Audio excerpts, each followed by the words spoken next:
זה רק לכמה חודשים, אני מחזיר לך את זה. אני לא בטוח שאני יכול לעזור לך. אני לא מבין מה הבעיה, אני מחזיר לך את הכסף.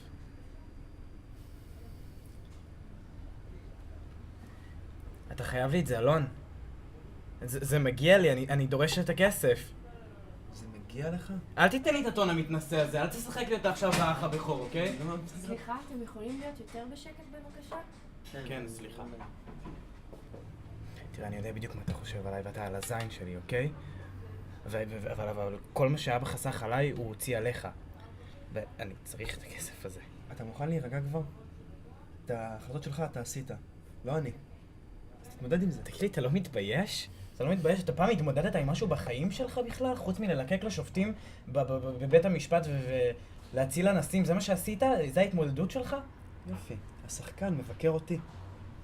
תגיד לי, מה קורה עם הפריצה הגדולה שלך? אני לא צריך לשמוע את זה. פשוט תוציא את הפנקס צ'קים, תחתום לי על צ'ק ואני אחזיר לך את הכסף ברגע שאני אוכל.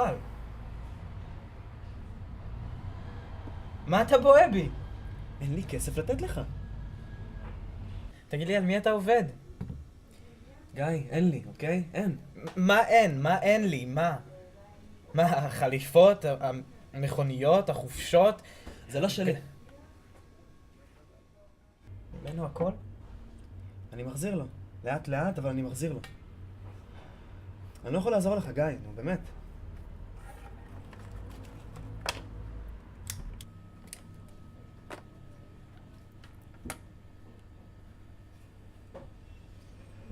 אתה יודע שהוא ישמח לתת לך כסף. עזוב. עזוב. הוא לא ישאל אותך בשביל מה.